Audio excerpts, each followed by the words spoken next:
Hey guys, Ty from Ty Geeks Out. Today I'm going to geek out on cosine and the inverse cosine or arc cosine. They're the same thing, it just depends on what your book calls it. But yeah, cosine and arc cosine. And basically, arc cosine is the inverse of cosine. So let's draw a graph and we can figure out what exactly is happening here. So I'm going to just draw, I'm going to try to draw a graph. Okay, so yeah, x-intercept, x-axis, y-axis, and cosine. Let's see here. It goes something like this. This isn't perfect. I always think of a mustache, but cosine is like so, this shape. And we know this is a function because the vertical line test shows that, okay, boom, we only go through each point once. Okay, so yeah, this is a function. But what we want is a one-to-one function. So if you look to know if a function is a one-to-one function, which means for every one input, you get exactly one output, you do a horizontal line test. So we'll use the same color.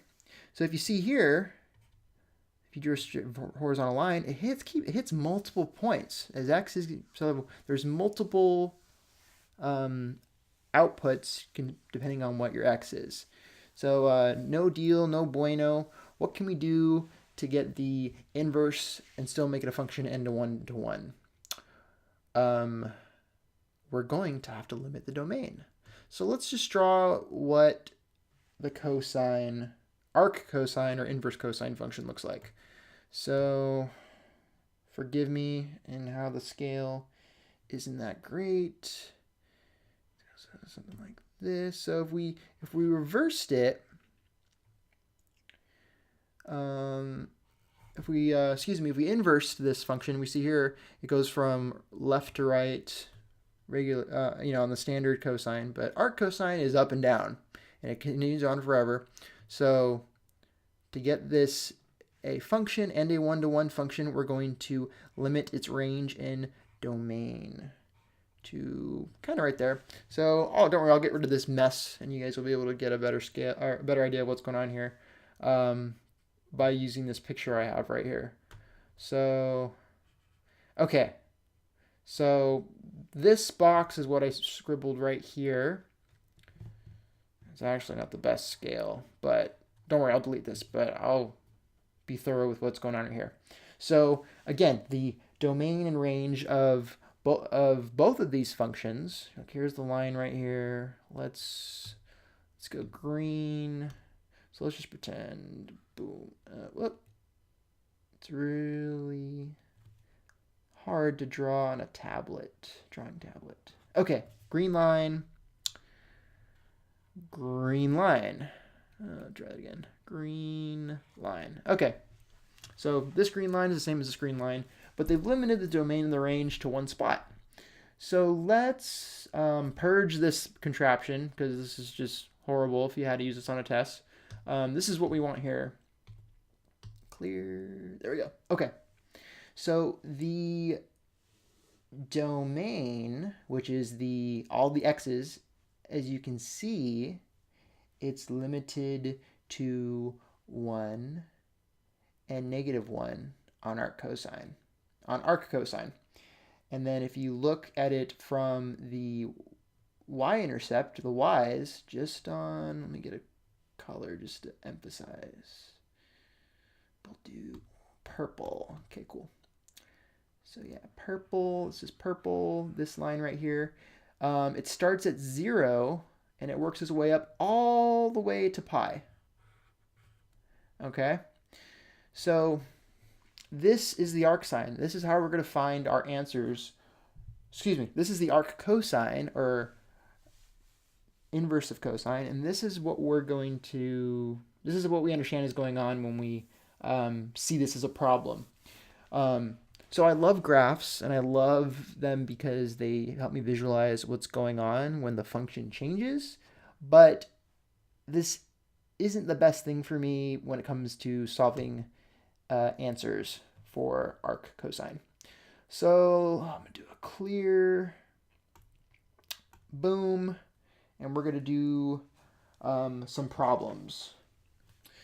So let's just get a problem up just to show you what a arc cosine problem looks like. So it's cosine, and then it has to the -1. Now you don't say it like that, but that's what it looks like. So cosine to the -1 is the inverse of cosine, or arc cosine. And we'll do the first problem with a 1. Okay, so you see this, you're like, dang it, what is going on here? What is the answer? To visualize what's going on here, based on that graph I showed you, let's do a unit circle. Okay, so again, this isn't going to be to scale, but it's just to help show what is happening. Oh, let's try again. Maybe better. A little bit better. Okay, so with the rules of arc cosine, it's limited to quadrants 2 and 1. So don't worry about the stuff over here. Don't worry about it. We're going to use the first and second quadrants to help us figure out what is happening. So let's get the degrees going in radians to help us understand here what all these labels are. So if you don't remember, 90 degrees is a right angle. So you see here, here's 0. 90 degrees is an L, a perfect L. And you should immediately know from the unit circle that 90 degrees equals pi over 2. Okay? If you don't worry about it. Just take some have some practice with the unit circle, and you'll start to realize that. The circumference of a circle is 2 pi. So if we go from here to here, boom, it'd be 2 pi. But we're only limiting ourselves to the first two quadrants. So a half 2 pi, what is that? What's half of 2 pi? A pi. Boom. So there that is. Then we're also going to do the degrees. So let's do different colors. We'll do blue. Okay, so from this black line to about here, that's 60 degrees. From this line, black line on the other side, from here to here, that's 60 degrees. Let's do green. And, what's half of 90 degrees? So, yeah, this is 90. What's half of 90? 45. So 45 is right here. I'll do that again. There we go. And then, we'll do the same thing over here. So if this doesn't make sense, just have a little patience, and it'll click once I'm done labeling everything. So one more degree on the unit circle, it's a 30 degrees. So obviously it's smaller. So 30, getting bigger, 45, getting bigger, 60, getting bigger, 90. And then it mirrors over here as well. So I know that, of course, after 90, the angles keep getting bigger to a solid 180. But the way I'm going to label this is going to help us solve for arc cosine, or inverse of cosine. So let's do, what color? Decisions. Let's do orange. Okay, so first off, ignore that pi first. Let's just get down to the basics. So if you remember, 45, this is 60, this is 30 degrees, 60 degrees again, 45 degrees, and we'll do 30. Okay, so here are the degrees. Based on the second quadrant, this is 30 degrees, 45, 60, 30, 45, 60. Okay, on the first one. So easy way to remember what those degrees are in radians is by looking at a 4, looking at a 40. So just visualize 45 degrees. You immediately know pi over 4 is 45 degrees. You should know because the 4s associate really well with each other. Pi over 3 is the other, and this may seem kind of confusing, but if you look, pi over 6 is 30 degrees. So they just reverse 6 and 3, 3 and 6, and then pi over 2 is 90. So we'll continue on this side as well. Pi over 3 excuse me. So I made a mistake. I'm just jumping ahead of myself. So yes, the same pattern is here, but this is where the angles are bigger. So it's this is a half a pi. This is a whole pi.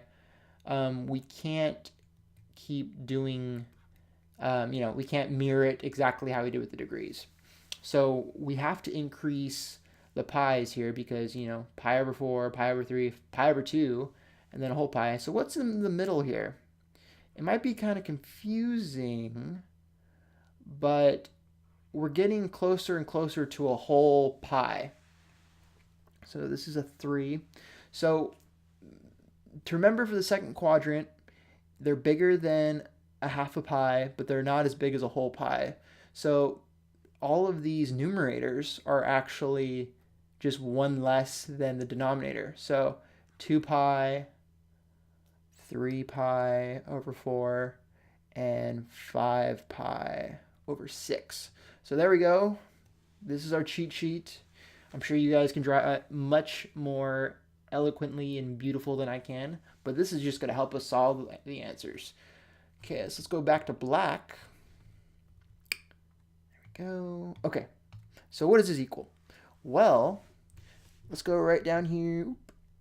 Cosine. What is the intercept that it equals to? If you guys don't remember, you can guess. Cosine equals the x-intercept. Okay, so if it's saying cosine of 1, inverse of cosine or 1, we know that 1 is on the x-intercept because cosine is x. Where is the positive 1 on this graph? Give you a second to think. It's right here. So we know that the cosine is 1. So from this we see, oh, there's a 0. So that's the first answer. Or that is the answer. So if that didn't make sense, let's do another problem. You guys can start to see what this cheat sheet is doing here. We have cosine inverse cosine or arc cosine of -1. There we go. That's why I said it that way. Okay, so we know where the 1 is on the x-axis. Where's the -1? Give you a second to think. Right there. Boom. Okay, and if we look, following past the 1, there's a pi. So this is equal to pi. Let's do another. We have arc cosine -3 pi over 2. Okay. So this is, kind of scary. It's a fraction. And it's a negative fraction. Oh no. But keep calm because let's just dissect it.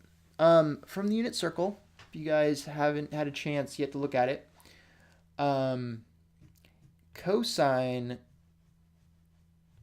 -3 pi over 2, that is a 30-degree angle.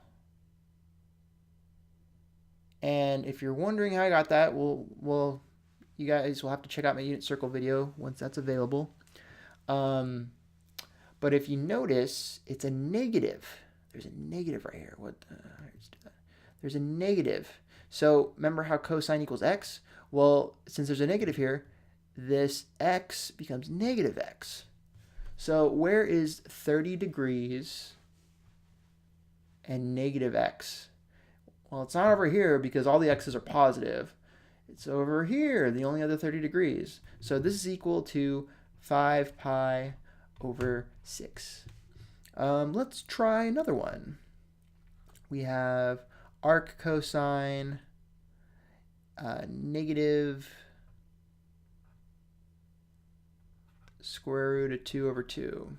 Okay, again, another fraction with the square root and negative. Oh, it just looks horrible. If you look though, this anytime you see the square root of 2 over 2, you should immediately know that this is 45 degrees. I'm just not doing well with my numbers tonight. Okay, so 45 degrees. But again, what do we see here? It's a negative. So this is a negative x. And where is the negative x's and the 45 degrees? It's right here. So this is equal to 3 pi over 4.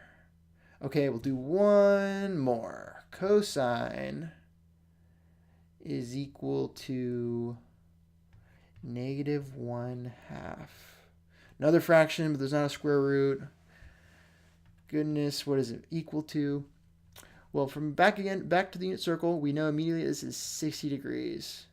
So again, we see a negative here, so it's a negative x and 60 degrees. Where is there a negative? Right there. Where is there 60 degrees? It means it's over here too. 2 pi over 3. 2 pi over 3. So yeah, this is a pretty easy way, in my opinion, how to figure out arc cosine, or the inverse of cosine. Thanks for watching. If you have any questions, comments, concerns, message me. Let me know in the comments. I'd really appreciate it. I want to improve my videos and make them awesome for everyone to learn this very complicated, but not so complicated once you understand it, trigonometry.